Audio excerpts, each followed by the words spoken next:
दोस्तों नमस्कार। DM DM के बारे में तो आप सभी लोग जानते हैं। डिस्ट्रिक्ट मजिस्ट्रेट, जिला अधिकारी, जिला कलेक्टर भी उसको बोला जाता है। एक महत्वपूर्ण नौकरी है। हर व्यक्ति का सपना होता है, हर छात्र का सपना होता है कि वो आईएएस बने, डीएम बने। डीएम बनने के लिए आईएएस की परीक्षा होती है जो लोक सेवा आयोग कराती है और हर साल होती है। डीएम के पद को लेकर के जो हाई कोर्ट की एक सख्त टिप्पणी आई है। हाई कोर्ट ने कहा है कि डीएम कोई सूरवीर नहीं है, वह एक रेवेन्यू कलेक्टर हैं केवल। लेकिन डीएम को क्या अधिकार मिले हुए हैं? क्यों जो है हर छात्र जो है डीएम बनना चाहता है? क्या है डीएम की पावर? आज इस पर हम बात करेंगे। और हाई कोर्ट ने क्यों जो है इतनी सख्त टिप्पणी की है कि डीएम का मतलब कोई सूरवीर नहीं। इलाहाबाद हाई कोर्ट ने एक मामले की सुनवाई के दौरान कलेक्टर की भूमिका पर सवाल उठाए। अदालत ने कहा कलेक्टर है, कोई सूरवीर नहीं है। भारत के प्रशासनिक तबके में कई पोस्ट सबसे ज्यादा अगर आकर्षक और पावरफुल मानी जाती है तो वह है जिला अधिकारी का पद। कई राज्यों में डीएम, डीसी या कलेक्टर के नाम से इस पोस्ट को जाना जाता है। इस पोस्ट पर पहुंचने के लिए आईएएस जैसी कठिन परीक्षा को पास करना होता है। इस परीक्षा को केंद्रीय लोक सेवा आयोग हर साल कराता है। परीक्षा को पास करने वाले लोग ही आईएएस, आईपीएस और आईआरएस बनते हैं। वैश्विक और निजीकरण के दौर में कंपनियां इंजीनियरों और मैनेजरों को करोड़ों रुपए का पैकेज और वेतन के तौर पर तो देती हैं, उसके बाद भी लोगों में डीएम बनने का ख्वाब लेकर ऐसी नौकरी को छोड़कर इस परीक्षा की तैयारी में वे जुटे रहते हैं। भले ही प्राइवेट कंपनियां करोड़ों रुपए का वो देती हैं, पैकेज देती हैं, लेकिन फिर भी जो है वे डीएम बनना चाहते हैं, आईएएस की परीक्षा में जो है जुटे रहते हैं। कई लोग तो ऐसे हैं जिन्होंने अमेरिका की बड़ी कंपनियों को छोड़कर इस परीक्षा में हाथ आजमाए, आईएएस की परीक्षा में हाथ आजमाए। आईएएस की नौकरी का रुतबा आज भी बिल्कुल वैसा ही है जैसा कि अंग्रेजों के जमाने में भी हुआ करता था। कई लोग तो डीएम को जिले का राजा तक कहते हैं। इसी बीच इलाहाबाद हाई कोर्ट की अहम टिप्पणी आई है। एक मामले में सुनवाई करते हुए अदालत ने सख्त हिदायत देते हुए कहा कलेक्टर है, कोई सूरवीर नहीं है। एक हिंदी अखबार में छपी सूचना के मुताबिक हाई कोर्ट ने कहा कि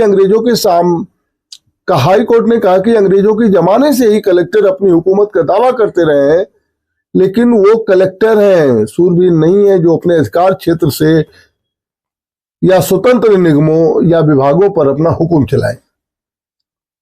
जस्टिस जे मुनीर ने कहा कि डीएम राजस्व छोड़कर किसी दूसरे विभाग के कर्मचारी के खिलाफ जांच कराने और निलंबित करने का फरमान नहीं सुना सकते हैं।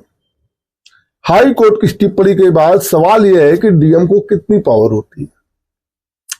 मेरा भी सपना डीएम बनने का था। मैंने भी जो है 4 बार आईएएस का एग्जाम दिया था, लेकिन नहीं हो पाया और आज आपके सामने एंकरिंग कर रहा हूं। बहरहाल भारत में इस पद को प्रशासन में 200 साल पहले लाया गया था। उस समय अंग्रेजों का शासन था। इस बात को कहने में कोई दो राय नहीं है कि यह पद भारत के लोकतांत्रिक प्रणाली में अंग्रेजों से विरासत में मिला था। डीएम को अन्नदाता, टीम का कैप्टन और सरकार की आंख नाक तक कहा जाता है। नागरिक शास्त्र की भाषा में उसे ग्रास रूट लोकतंत्र का आधार भी कहा जाता है। अंग्रेजों के समय से लेकर आज तक यह पद सर्वश्रेष्ठ बना हुआ है। यह अब भी राज्य सरकार का प्रमुख अधिकारी है। हालांकि अब भारत की नई लोकतांत्रिक प्रणाली में जिला कलेक्टर, उपायुक्त और जिला समाहर्ता के पद के तौर पर भी जानी जाती है। समझ लेते हैं कि एक जिला अधिकारी को क्या क्या जिम्मेदारियां निभानी होती हैं। आपको जानकर हैरानी होगी कि अंग्रेजों के जमाने से ही यह अधिकारी जो काम देखता आया है, कमोबेश आज भी उसके पास यही जिम्मेदारी है, राजस्व वसूली का। लेकिन फिर भी कुछ जिम्मेदारियों के बारे में हम लोग समझ लेते हैं। कलेक्टर ने राजस्व अधिकारी के तौर पर काम करना शुरू किया। आज भी उसके पास अपने जिले में इसी काम से जुड़े विभागों को देखता है। उसको प्रधान राजस्व अधिकारी या जिले के राजस्व प्रशासन का प्रमुख कहा जाता है। हालांकि आजादी के बाद विकास पर ज्यादा ध्यान दिया गया और उसकी जिम्मेदारी तो बढ़ गई, लेकिन राजस्व वसूली का जिम्मा आज भी है। राजस्व संग्रह के अलावा भूमि सुधार और राजस्व प्रशासन मामले का निपटारा करता है डीएम। राजस्व प्रशासन में उसकी मदद के लिए अपर कलेक्ट्रेट, संयुक्त कलेक्ट्रेट, ये होते हैं जो उनकी जो है अपर कलेक्टर और संयुक्त कलेक्टर उसकी मदद करते हैं। कलेक्टर राज्य उत्पाद शुल्क अधिनियम के अंतर्गत जिले का प्रभारी अधिकारी भी होता है। दूसरी बड़ी जिम्मेदारी आपदा प्रबंधन समिति का अध्यक्ष भी डीएम होता है।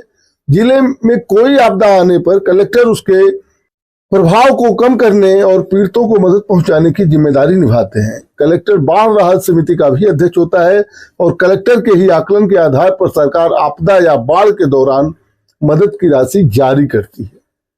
डीएम सरकार को सौंपता है कि आपदा में कितना नुकसान हुआ है, कितना हमारे पास राजस्व आया है, कितनी मदद की और जरूरत होती है, ये सरकार को बताता है।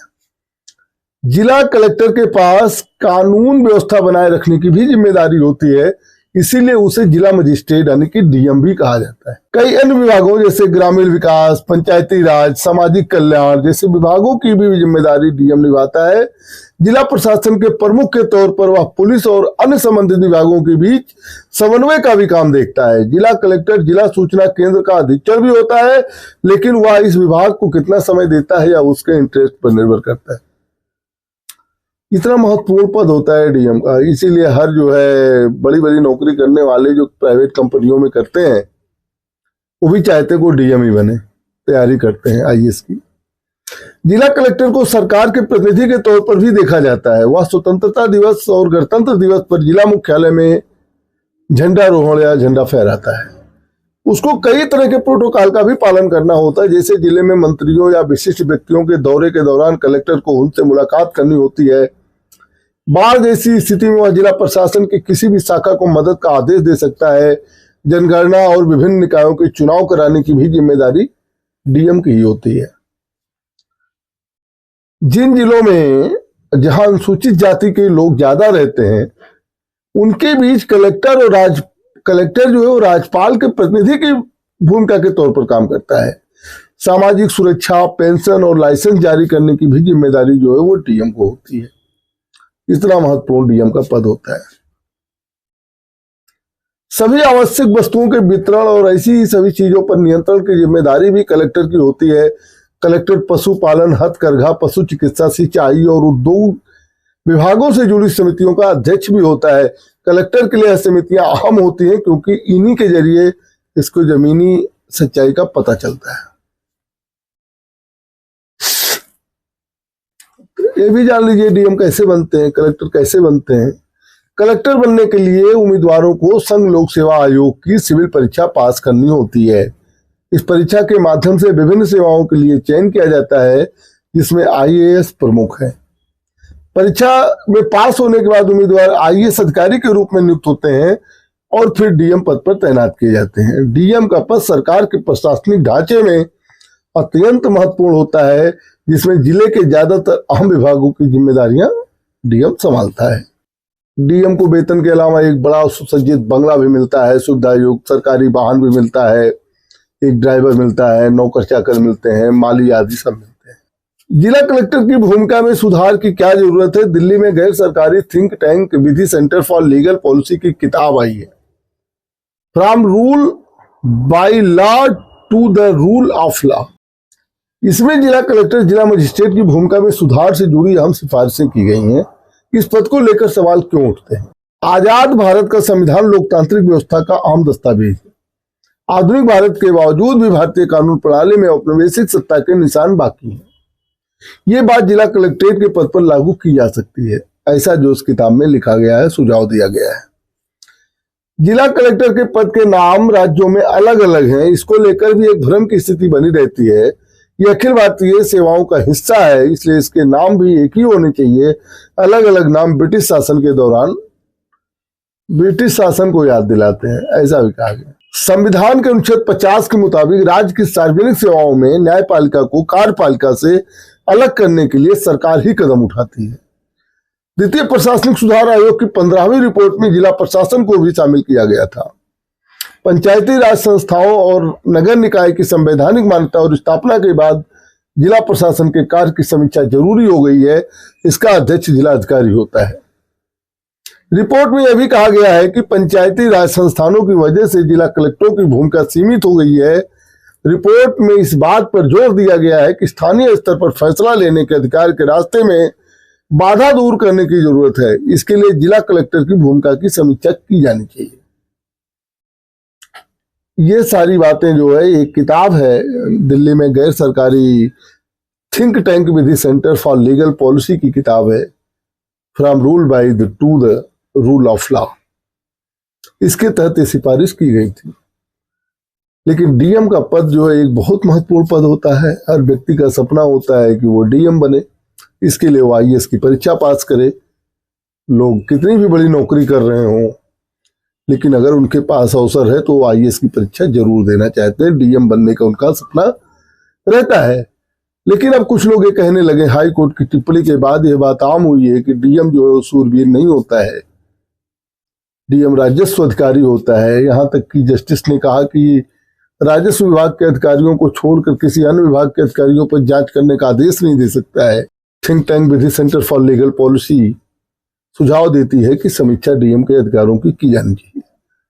लेकिन आज डीएम एक महत्वपूर्ण पद है, जिसको जिला कलेक्टर के नाम से भी जाना जाता है।